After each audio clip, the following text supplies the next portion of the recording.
Libertarians tend to fall into two opposing errors on the American past. The familiar Golden Age view of the right wing that everything was blissful in America until some moment of precipitous decline, often dated 1933. And the deeply pessimistic minority view that rejects the American past root and branch, spurning all American institutions and virtually all of its thinkers except such late 19th century individualist anarchists as Benjamin R. Tucker and Lysander Spooner. The truth is somewhere in between. America was never the golden land of the free of the conservative libertarian legend, and yet it managed for a very long time to be freer in institutions and intellectual climate than any other land. Colonial America did not set out deliberately to be the land of the free. On the contrary, it began in a tangle of tyranny, special privilege, and vast land monopoly. Territories were carved out either as colonies, subject directly to the English crown, or as enormous land grabs, privileged companies, or feudal proprietors. What defeated these despotic and feudal thrusts into the new territory was, at bottom, rather simple. The vastness of the fertile and uninhabited land that lay waiting to be settled. Not only relative freedom, but even outright anarchist institutions grew up early in the interstices between the organized, despotic English colonies. Welcome to Voluntarist Academy. Voluntarist Academy is an educational platform dedicated to the principles of non-aggression, self-ownership, and the ethical philosophy of voluntarism. Here we reject the mythology of political authority and embrace the timeless truth that all human interaction should be grounded in consent and moral integrity. Through rigorous study, in-depth courses, and accessible materials, Voluntarist Academy equips individuals with the tools to critically examine the foundations of coercive systems and to replace them with voluntary, peaceful alternatives rooted in natural law. So whether you are new to these ideas or if you're looking to deepen your understanding, Voluntarist Academy provides a structured path to intellectual freedom, ethical consistency, and personal sovereignty. Explore the curriculum, challenge false assumptions, learn to live free. Usually streaming on Saturday nights. I'm James Cordiner, and tonight we are, today is July 4th, 2026, and we're going to be reading what you can see, The Origins of Individualist Anarchism in the United States, written by Murray Rothbard in the winter of 1970, published in the Libertarian Analysis number 1, and this was the pages 14 through 28. And basically what this is and I've read a small introduction there, but we'll read a little bit more about this. Murray Rothbard's critique on libertarians, erring by either idealizing early America as a pure golden age or rejecting it entirely. But in truth, it was never perfectly free, but remained significantly freer than other societies for a long time. We're just going to specifically focus on the colonial period in America with very, very early anarchist thinkers and some anarchist movements that occurred in that time period in the 1600s. Colonial America began with crown tyranny, feudal land grants, and monopolies, yet the vast unsettled land allowed quasi-anarchist pockets to emerge in the gaps. So, particularly, we're going to be talking about Rhode Island. Rhode Island stood out as the freest colony, birthplace of explicit anarchist ideas through figures like Roger Williams, who we'll hear about, and Hutchinson, and later Baptist radicals who rejected all government, taxes, and coercion. Next, we'll cover Pennsylvania's Holy Experiment, which repeatedly slipped into years of de facto anarchism through Quaker tax resistance and nonviolent defiance, proving stateless societies could function peacefully before a formal government reasserted control. So let's start with a small community or a small settlement known as Albemarle. I've never heard of this before, so I had to learn how to pronounce that on the fly. It's pronounced Albemarle. It's hard with my New England accent, but we're going to get through this. Albemarle. There is a good possibility that for a couple of decades in the mid-17th century, the coastal area north of the Albemarle Sound is now what is now known as northeastern North Carolina, was in a quasi-anarchist state, technically a part of the Virginia colony, but in practice virtually independent. The Albemarle area was a haven for persons chafing under the despotic rule of the English crown, the Anglican Church, and the large planter aristocracy of Virginia. Roger Greene led a Presbyterian group that left Virginia proper for Albemarle, and many Quakers settled in the area, which specialized in growing tobacco. This semi-libertarian condition came to an end in 1663, when the English crown included Albemarle in the mammoth Carolina land grant bestowed on a group of 8 feudal proprietors. Little is known of pre-1663 Albemarle, since historians display scant interest in stateless societies. Rogues Island. Let's talk about Rogues Island. Undoubtedly the freest colony in America, and the major source of anarchist thought and institutions was Little Rhode Island, which originated as a series of more or less anarchic settlements founded by people fleeing from the brutal politico-religious tyranny of the Puritans of Massachusetts Bay, who referred to the new territory as Rogues Island. Unsettled and untouched by the land grants or the crown, the Rhode Island area provided a haven close to the Massachusetts Bay settlement. Providence, the first refugee settlement, was founded in 1636 by the young Reverend Roger Williams, a political and especially a religious libertarian. Williams was close to the Levelers, that great group of English laissez-faire individualists who constituted the extreme left wing of the Republican side in the English Civil War. At first, the Williams settlement was virtually anarchistic. As Williams described it, quote, "The masters of families have ordinarily met once a fortnight and consulted about our common peace, watch and plenty, and mutual consent have finished all matters of speed and pace," end quote. But this anarchistic ideal began to flounder in a tragically ironic trap that Williams had laid for himself and his followers. Williams had pioneered in scrupulously purchasing all the land from the Indians voluntarily, a method of land acquisition in sharp contrast to the brutal methods of extermination beloved by the Puritans of Massachusetts Bay. The problem was that the Indians had erroneous theories of property.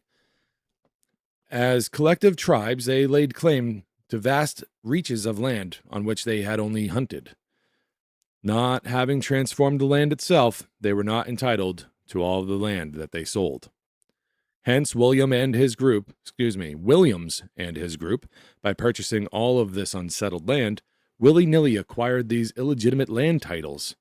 Thinking that he had been generous, voluntaristic, and libertarian, Williams and his group fell into the trap of becoming a feudalistic group of landowners instead of automatically acquiring the land in Providence that they homesteaded.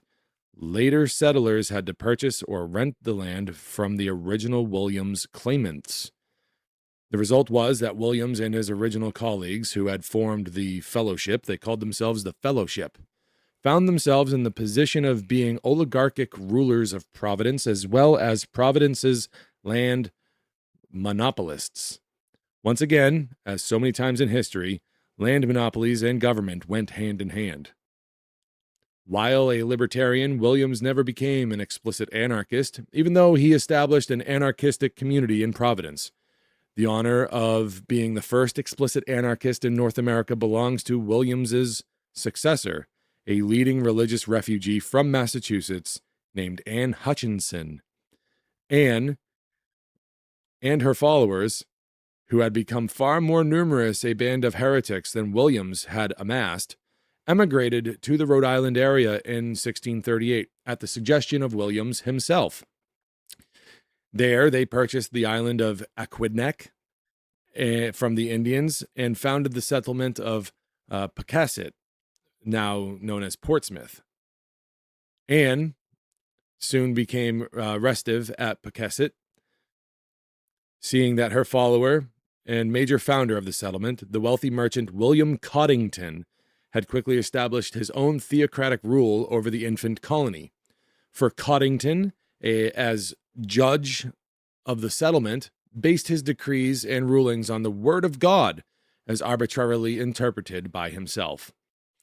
Coddington, this time far more explicitly and consciously than Williams, founded his dictatorial power on his deed of purchase of the island from the Indians. Since his was the only name on the deed of purchase, Coddington claimed for himself all the rights of land monopolist and feudal lord, allotting no rights to homesteading settlers. Hutchinson, not yet an anarchist, now launched a political struggle against Coddington in early 1639, forcing him to give the entire body of free men a veto over his actions. In April, Coddington was forced to agree to elections for his post as governor, a position that he had expected to be his permanently by feudal right. Anne's husband, William Hutchinson, defeated Coddington in the elections, and Coddington and his followers left Pawcasset to found a new settlement called Newport at the southern end of the island. The victorious Hutchinsonians adopted a new constitution, changing the name of the town to Portsmouth, and stating that 1. All male inhabitants were equal before the law, 2. Church and state were to be kept separate, and 3. Trial by jury was to be established for all. Immediately thereafter, Coddington declared war upon Portsmouth, and at the end of the year of turmoil, the two groups agreed to unite the two settlements. Coddington was once more chosen as governor, but with democratic institutions and religious liberty guaranteed. From the point of view of social philosophy, however, the important consequence of this struggle with Coddington was that Anne Hutchinson began to reflect deeply on the whole question of liberty. If, as Roger Williams had taught, there must be absolute religious liberty for the individual, then what right does government have to rule the individual at all? In short, Anne Hutchinson had come to the conclusion of the, quote, unlawfulness of magistry government, end quote. As Anne's biographer Winifred Rugg put it, quote, she was supremely convinced that the Christian held within his own breast the assurance of salvation. For such persons, magistrates were obviously superfluous. As for the others, they were to be converted, not coerced, end quote. Anne persuaded her husband to resign as one of Coddington's major assistants in the colony. In 1642, soon after his resignation, William Hutchinson died. Deprived of her husband and disgusted with all government, Anne left Rhode Island and to settle at Pelham Bay near New York City. There, in the late summer of 1643, Anne and her family were killed by a band of Indians who had been set upon by the Dutch of New York. But while Anne Hutchinson was dead, her ideas lived on. Some of her followers, headed by Anne's sister, Mrs. Catherine Scott, headed the new Baptist movement in Rhode Island, which, as we shall see, was later to erupt as a highly important movement of Baptist anarchists. One of the most interesting individualists of the American colonial period was Samuel Gorton, an English clothier. His libertarian political and religious views and individualistic spirit got him persecuted in every colony in New England, including Providence and Portsmouth. An opponent of theocracy, and indeed of all formal religious organizations, Gorton opposed all transgressions of government against the rights guaranteed by English common law. Fleeing Anglican England, Gorton successfully had to escape from Massachusetts Bay, Plymouth, Portsmouth, and Providence. In the Providence incident, Roger Williams began to display that totalitarian temperament, that impatience with anyone more individualistic than he. That was later to turn him sharply away from liberty and toward statism. Williams agreed to the expulsion of Gorton from Providence, declaring that Gorton was, quote, bewitching and bemadding poor Providence with his unclear and foul censures of all the ministers of this country, end quote. Accused of being anarchists, denounced by Governor Winthrop of Massachusetts Bay as a, quote, man not fit to live upon the face of the earth, end quote, Gorton and his followers were forced in late 1642 to found an entirely new settlement of their own, called Shawomet, later known as Warwick, which he purchased from the Indians. There, the little settlement was under continued threat of aggression by their mighty Massachusetts neighbor. While Gorton was not explicitly an anarchist, the little town of Shawomet lived in an anarchist ideal in the years that it remained a separate settlement. In the words of Gorton, for over 5 years the settlement, quote, lived peaceably together, desiring and endeavoring to do no wrong to no man, neither English nor Indian, ending all our differences in a neighborly and loving way of arbitration, mutually chosen amongst us, end quote. But in 1648, Warwick joined with the other 3 towns of Rhode Island to form the colony of the Providence Plantation. From that time on, Warwick was under a government, even though this was a government far more democratic and libertarian than existed anywhere else. As a respected leader of the new colony, now considered fit to live in Rhode Island, Gorton managed to abolish imprisonment for debt, lower the term of indentured service, and even to be the first to abolish slavery in America, even though abolition turned out to be a dead letter. After 2 decades of struggle against the aggressions of Massachusetts, Roger Williams was finally able, in the mid-1650s, to win immunity for Rhode Island by gaining the protection of the victorious Republican revolutionaries of England. At the time of winning its protection from Massachusetts, Williams described the colony as having, quote, long drunk of the cup of as great liberties as any people that we can hear of under the whole heaven, end quote. So now known as Sir Williams, added, writing to his libertarian English friend Sir Henry Vane, quote, we have not known what an excise means. We have almost forgotten what tithes are, yea, or taxes either, to church or commonwealth, end quote. Yet it was almost immediately after this triumph that Williams savagely turned on the liberty of the colony he had founded. Why the shift? Several reasons can be found. First, the inevitable corruptions of governmental power on even the most libertarian of rulers. And second, Williams's impatience with those even more libertarian than he. But a third reason has to do with the loss of liberty in England. For 2 decades, Roger Williams had worked closely with the most libertarian and individualistic groups in the revolutionary movement in England. But now, just as the laissez-faire individualist left seemed to have triumphed, England suddenly moved precipitously rightward and stateward under the new dictatorship of the independent Oliver Cromwell. The shift away from liberty in England was embodied in Cromwell's brutal suppression of the Levelers, the leaders of libertarianism in the Revolution. With the mother country sliding away from liberty and into dictatorship, the aging Williams undoubtedly lost much of his previously firm grip on libertarian principle. Williams's shift from liberty was first revealed in 1655, when he suddenly imposed a system of compulsory military service on the people of Rhode Island. It was in reaction to this violation of all the libertarian traditions of Rhode Island that a vigorous opposition developed in the colony, an opposition that eventually polarized into outright individualistic anarchism. Heading this move toward anarchism was the bulk of the Baptists of Rhode Island, led by the Reverend Thomas Olney, or Olney, spelled O-L-N-E-Y. I'll pronounce it Olney. So Reverend Thomas Olney, former Baptist minister of Providence, and including also John Field, John Throckmorton, and redoubtable William Harris, and Williams's own brother Robert.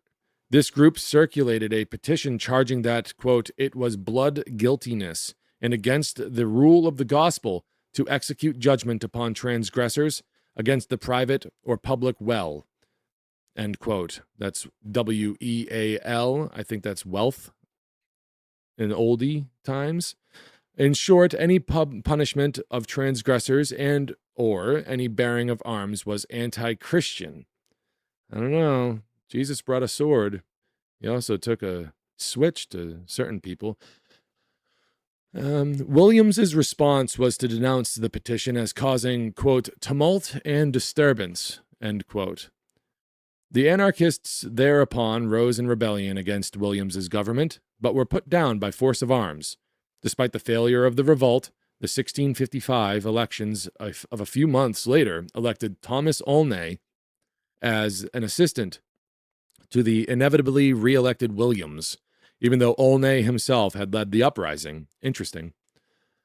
Williams proceeded to aggrandize statism even still further. The central government of the colony decided to bypass the home rule right of the individual towns to finance the colony, and appointed central officials to levy general taxes directly upon the people. Laws against quote-unquote immorality were also strengthened, with corporal punishment to be levied for such crimes such as loose living, what they called loose living. The anti-immorality laws were probably a part of an attempt by Williams to curry favor with the Puritan.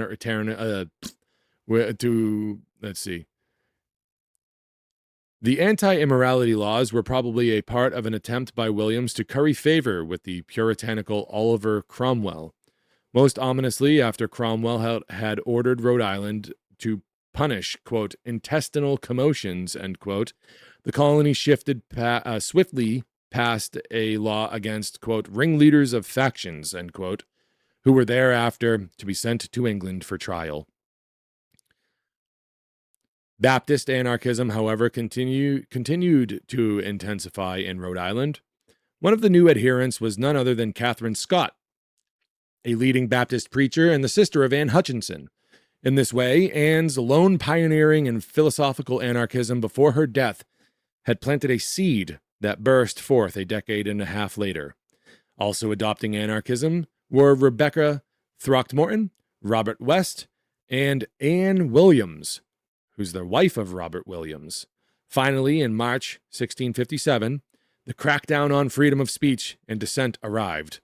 Williams hauled these four anarchist opponents into court, charging them with being, quote, common opposers of all authority, end quote. After this act of intimidation, however, Williams relented and withdrew the charges. But Williams had accomplished the singular purpose of his repression. The frightened anarchist leaders lapsed into silence. The formidable William Harris could not be frightened so readily.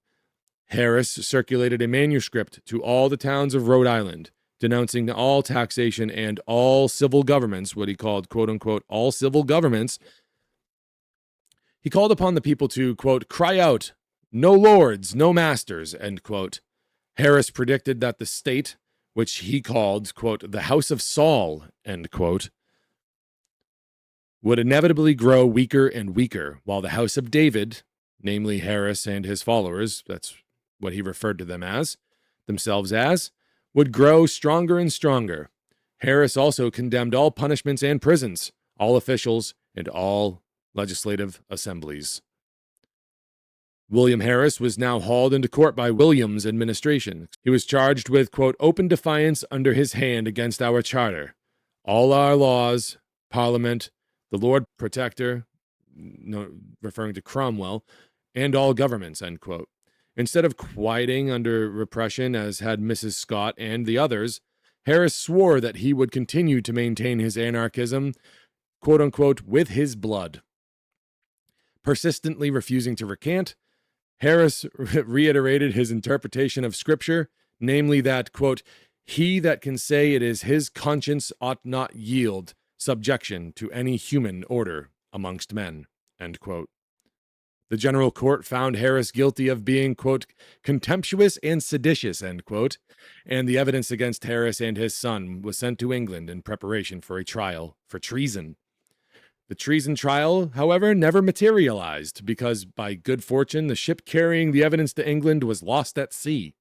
But Harris was finally sufficiently cowed to abandon his anarchism. He turned instead to a lifelong harassment of the hated Roger Williams through endless litigation of land claims.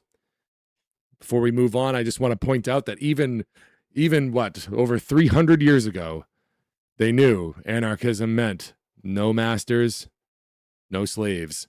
They knew it meant no rulers. That's what this is. No lords, no masters.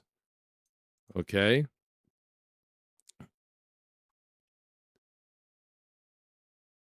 And we know that it's not an atheist point of view, because the man who cried out, "No lords, no masters," went on to quote scripture and reiterating his interpretation of scripture. Moving on to Pennsylvania, the holy experiment. The third great example of anarchism in colonial America took place in Pennsylvania. This was William Penn's quote-unquote holy experiment for a Quaker colony that would provide, quote, an example that may be set up to the nations, end quote. An example that may be set up to the nations, end quote. While religious liberty was guaranteed and institutions were relatively libertarian, Penn never meant his new colony, founded in 1681, to be anarchistic or anything of the like. Curiously, Pennsylvania fell into living and functioning anarchism by happy accident.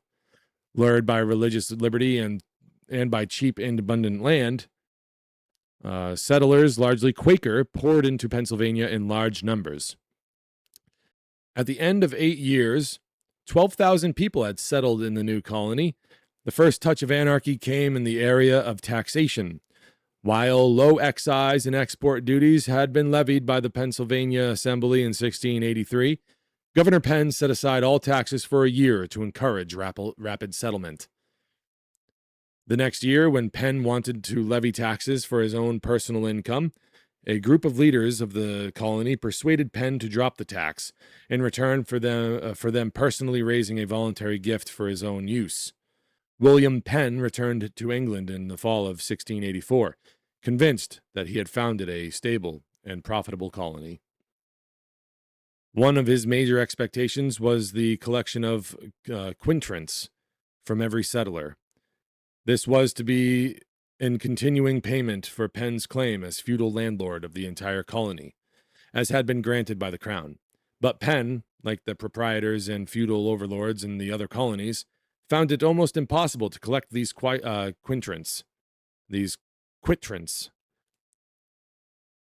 He had granted the populace a moratorium on quittrents until 1685, but the people insisted on further postponements, and Penn's threatened legal proceedings were without success. Furthermore, the people of Pennsylvania continued to refuse to vote to levy taxes. They even infringed upon the monopoly of lime production, which Penn had granted to himself, by stubbornly opening their own lime quarries. Lime, the stone, not the citrus. William Penn found that deprived of feudal or tax income, his deficits from ruling Pennsylvania were large, and his fortune was dissipating steadily. Freedom and a taxless society had contaminated the colonists. As Penn complained, quote, "The great fault is that those who are there lose their authority one way or other in the spirits of the people, and then they can do little with their outward powers," end quote. When Penn returned to England, the governing of the colony fell to the Council of Pennsylvania. Although Penn had appointed Thomas Lloyd, a Welsh Quaker, to be president of the council, the president had virtually no power and could not make any decisions of his own. The council itself met very infrequently, and no officials had the interim power to act. During these great intervals, Pennsylvania had no government at all, as indicated by the fact that neither quittrents nor taxes were being levied in the colony. Why did the council rarely meet? For one thing, because the councilors, having little to do in the Libertarian society and being unpaid, had their own private businesses to attend to. The councilors, according to the laws of the colony, were supposed to receive a small stipend, but as was typical of this anarchist colony, it proved almost impossible to extract these funds from the Pennsylvanian populace. If the colonial government ceased to exist except for the infrequent days of council meetings, what of local governments? Did they provide a permanent bureaucracy?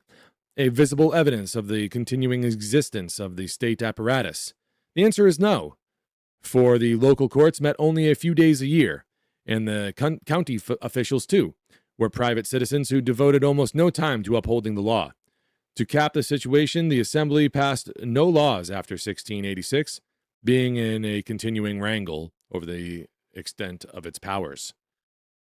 The colony of Pennsylvania continued in this de facto state of individualist anarchism from the fall of 1684 to the end of 1686.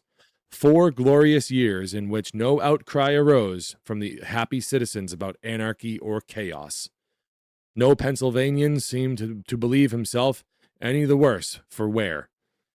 A bit of government came to Pennsylvania in 1685 in the person of William Dyer, who was the appointed collector of the king's customs. Despite frantic appeals from William Penn to cooperate with Dyer, the Pennsylvanians persisted in their anarchism by blithely and consistently evading the royal navigation laws. It is no wonder that William Penn had the distinct impression that his holy experiment had slipped away from him, had taken a new and bewildering turn. Penn had launched a colony that he thought would quietly follow his dictates and yield him a handsome feudal profit. By providing a prosperous haven of refuge for Quakers, Penn expected in return the twin reward of wealth and power. Instead, he found himself without either. Unable to collect revenue from the free and independent-minded Pennsylvanians, he saw the colony slipping quietly and gracefully into outright anarchism, into a peaceful, growing, and flourishing land of no taxes and virtually no state. Thereupon, Penn frantically tried to force Pennsylvania back into the familiar mold of the old order. In February of 1687, William Penn appointed 5 Pennsylvanians as commissioners of the state, assigned to, quote, act in the execution of the laws as if I myself were there present, end quote. The purpose of this new appointment was, quote, that there may be a more constant residence of the honorary and governing part of the government for keeping all things in good order, end quote. Penn appointed the 5 commissioners from among the leading citizens of the colony and ordered them to enforce the laws. Evidently, the colonists were quite happy about their anarchism and shrewdly engaged in nonviolent resistance toward the commission. In the first place, news about the commission was delayed for months. Then protests poured into Penn about the new commission. Penn soon realized that he had received no communication from the supposedly governing body. Unable to delay matters any longer, the reluctant commissioners of state took office in February of 1688. 3½ years of substantive anarchism were over. The state was back in its heaven. Once more, all was right in William Penn's world. Typically, the gloating Penn urged the commissioners to conceal any differences among themselves, so as to deceive and overawe the public. Quote, show your virtues, but conceal your infirmities. This will make you awful and revered with ye people, end quote. He further urged them to enforce the king's duties and to levy taxes to support the government. The commissioners confined themselves to calling the assembly into session in the spring of 1688, and this time the assembly did pass some laws for the first time in 3 years. The most important bills presented to the assembly by the council and the commissioners, however, was for the reimposition of taxes. And here the assembly, at the last minute, heroically defied Penn and the government and rejected the tax bills. After a brief flurry of state activity in 1688, therefore, the state was found wanting, taxes were rejected, and the colony lapsed quickly back into a state of anarchism. However, the commissioners, evidently exhausted by their task, failed to meet any further, and the council fell back into its schedule of rare meetings. In desperation, Penn acted to appoint a deputy governor to rule Pennsylvania in his absence. Thomas Lloyd, president of the council, refused the appointment, and as we saw from the reluctance of the commission, no one in happily anarchic Pennsylvania wanted to rule over others. At this point, Penn reached outside the colony to appoint through a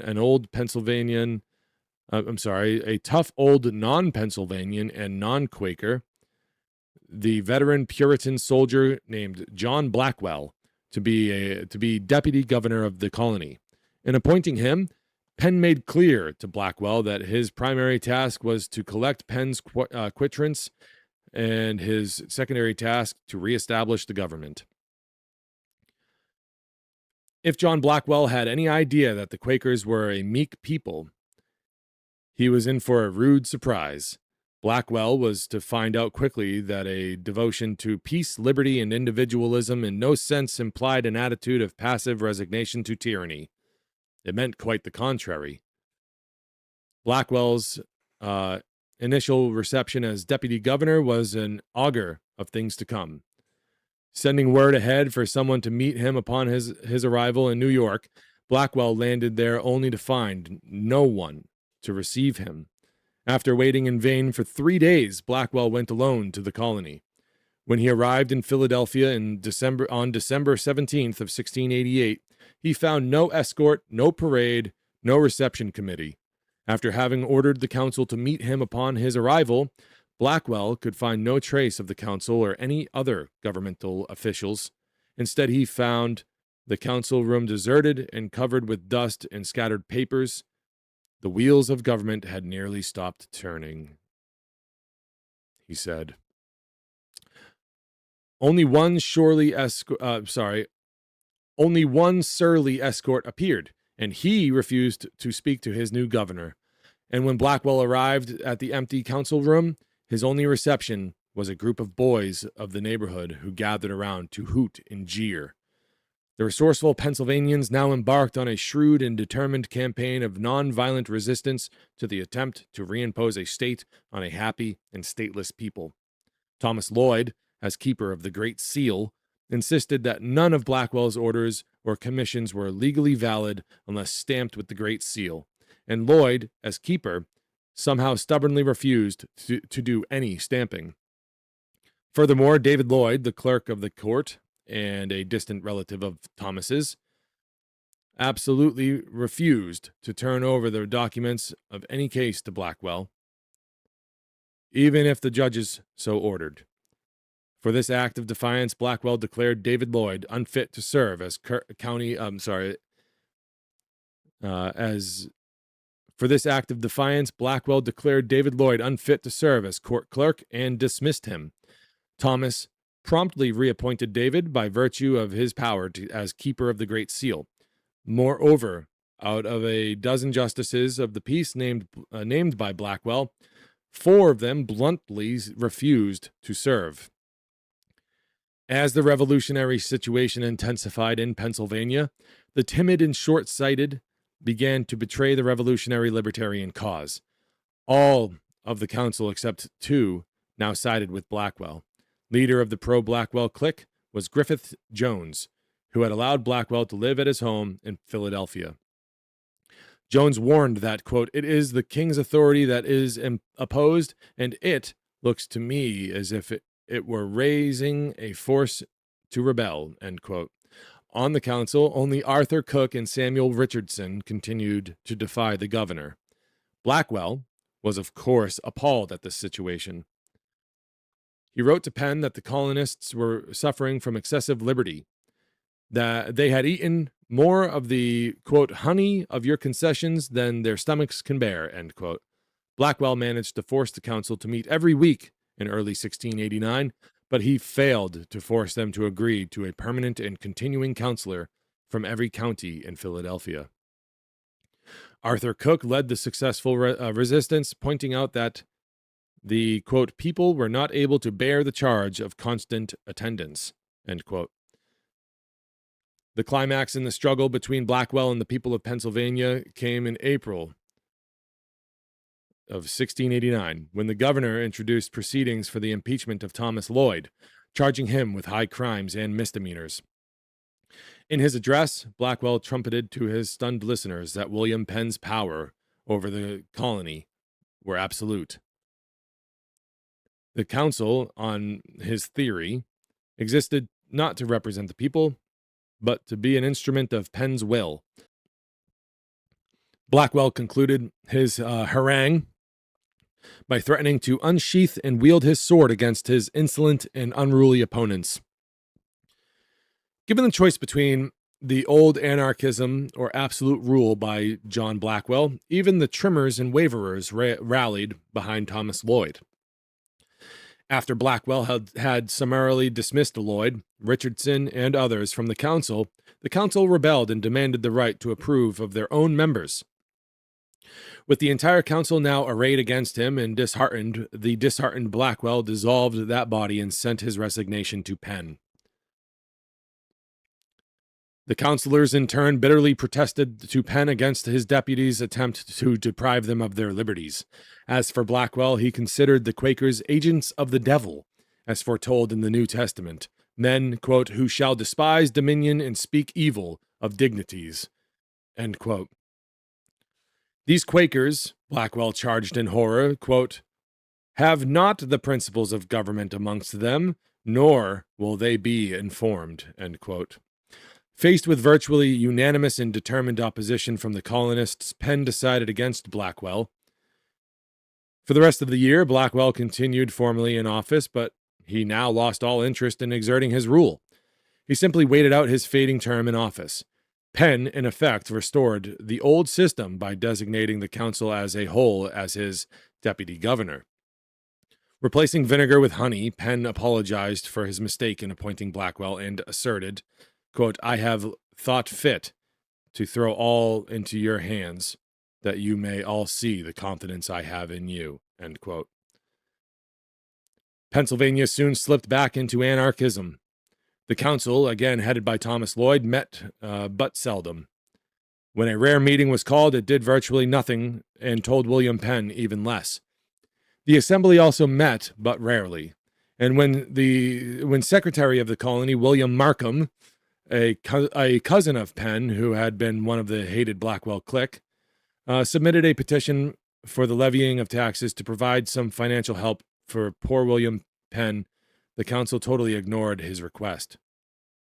Furthermore, when Markham asked for a governmental organization of militia to provide for military defense against a non-existent French and Indian threat, there's always a boogeyman.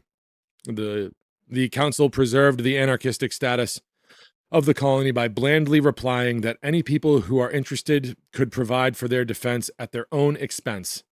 Anarchism had returned in triumph to Pennsylvania. The determined nonviolent resistance of the colony had won a glorious victory. Penn, however, refused to allow the colony to continue in this anarchistic state. In 1691, he insisted that a continuing deputy governor be appointed, although he would allow the colony to select a governor. The colony, of course, chose their resistance hero, Thomas Lloyd, who assumed his new post in April.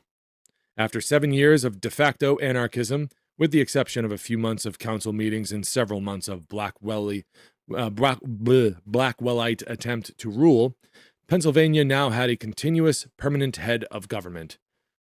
Quote-unquote, Archy was back, but its burden was still negligible, for the assembly and the council still met but rarely, and above all, there was no taxation in the colony. But the virus of power, the canker of Archy, once let loose even a trifle, feeds upon itself. Suddenly, as a bolt from the blue, the council in April 1692 passed a new bill for the reestablishment of taxation, and the revered Governor Lloyd concurred in this betrayal. The question now reverted to the popularly elected assembly, always the political stronghold of liberty in the province. Would they, too, succumb? The free men of Philadelphia and of Chester sent the assembly petitions strongly protesting the proposed imposition of taxation. They urged the assembly to keep their country free from bondage and slavery, and avoiding such ill methods as may render themselves and posterity liable thereto. Heeding these protests, the assembly refused to pass a tax law. De facto anarchy was still, though barely, alive. Anarchy, however, was by now doomed. The governmental oppression, even without taxes, quickly returned to Pennsylvania. This new outcropping of statism was stimulated by opposition from a split-off from Quakerism headed by the scholarly Scottish Quaker George Keith. the outstanding Quaker minister of the Middle Colonies and the schoolmaster at Philadelphia. He was religiously more conservative than the bulk of the Quakers, leaning as he did toward Presbyterianism, but politically he was more individualistic. Stimulated by the anarchism he found in Pennsylvania, Keith quickly concluded, logically, from the Quaker creed that all participation in government ran counter to Quaker principles. The return of Pennsylvania to government in the spring of 1691 especially provoked George Keith. How, he asked, could a Quaker minister like Thomas Lloyd, professing belief in nonviolence, serve as a governmental magistrate at all, since the essence of government was the use of violence? A telling point. In short, Keith saw that Quaker nonviolence logically implied not only refusal to bear arms, but complete individualistic anarchism. I wonder what he would do when asked to defend his individualistic anarchism. Finally, in the fall of 1692, the Keithian Christian Quaker faction was expelled from the body of Quakers. And, to their shame, the main body of Quakers, after having been persecuted widely for their religious principles, reacted to a split in their own ranks in the very same way.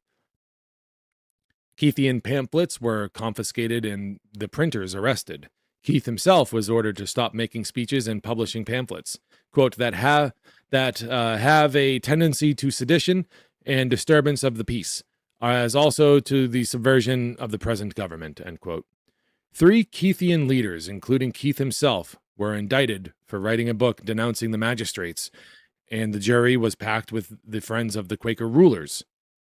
Despite Keith's pleas that Quakers were duty-bound to settle all their disputes peacefully and voluntarily, and to never go to court, the men were convicted and fined, though the fines were never paid. They were also denied the right to appeal to the council or to the provisional court. Government was back in Pennsylvania, with a vengeance. Dun, dun, dun. Taxation would very soon be back too. William Penn, a close friend of the recently deposed King James II of England, was in deep political trouble at court. Angry with Penn, peeved at the anarchism and the pacifism of the colony, and anxious to weld the northern colonies into a fighting force for attacking the French in Canada, King William, in late 1692, named Benjamin Fletcher governor of both New York and Pennsylvania. Pennsylvania, no longer under the propriety of William Penn, was now a royal colony. Governor Fletcher assumed the reins of government in April 1693. As in other royal colonies, the council was now appointed by the governor. Fletcher convened the assembly in May and was able to drive through a tax bill because of his and the council's power to judge all the existing laws of Pennsylvania, and of a threat to annex the colony to New York. Taxes had arrived at last. Archy was back in full force, and the glorious years of anarchism were gone. But a flurry of anarchism remained. In its 1694 session, the Pennsylvania Assembly decided to allocate almost half its tax revenue to the personal use of Thomas Lloyd and of William Markham, whom Fletcher had appointed as his deputy governor. Infuriated, Fletcher dissolved the assembly. After a year of imposition, taxes had again disappeared from Pennsylvania. Disgusted, Fletcher lost interest in Pennsylvania, which after all these years was decidedly a poor place for raising tax revenue. The colony returned to its old quasi-anarchistic state, with no taxes and with a council that did little and met infrequently. But meanwhile, William Penn, was campaigning energetically for returning to his feudal fiefdom. He abjectly promised the king that Pennsylvania would be good, that it would levy taxes, raise a militia, and obey royal orders. He promised to keep Fletcher's laws and to keep Markham as governor. As a result, the king restored Pennsylvania to the ownership of William Penn in the summer of 1694, and by spring of the following year, Markham was installed as deputy governor under the restored Penn propriety. But in the spring of 1695 session, the now elected council again refused to consider any tax bill. The assembly continued to refuse to pay a tax bill for another year and a half. With the exception of 1 year, Pennsylvania thus remained in a quasi-anarchistic state of taxlessness from its founding in 1681 until the fall of 1696. 14 glorious years. Governor Markham was only able to push through a tax bill at the end of 1696 by a naked usurpation of the powers of government, decreeing a new constitution of his own, including an appointed council. Markham was able to purchase the Assembly's support by granting it the power to initiate legislation and also to raise the property requirement for voting in the towns, thus permitting the Quakers to exclude the largely non-Quaker urban poor from having the vote. A libertarian opposition now gathered, led by Arthur Cook, Thomas Lloyd now deceased. It included a coalition of former Keithians like Robert Turner and old Blackwell henchmen like Griffith Jones.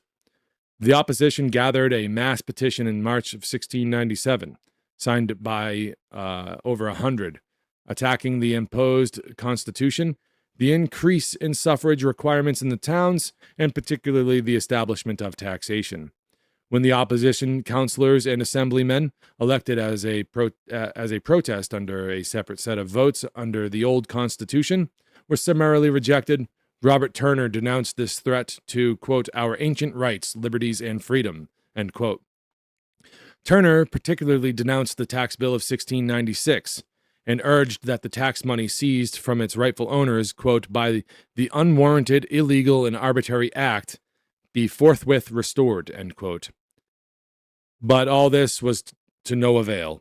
Pennsylvania soon slipped into the same archaic mold as all the other colonies. The holy experiment was over. Bibliographical note.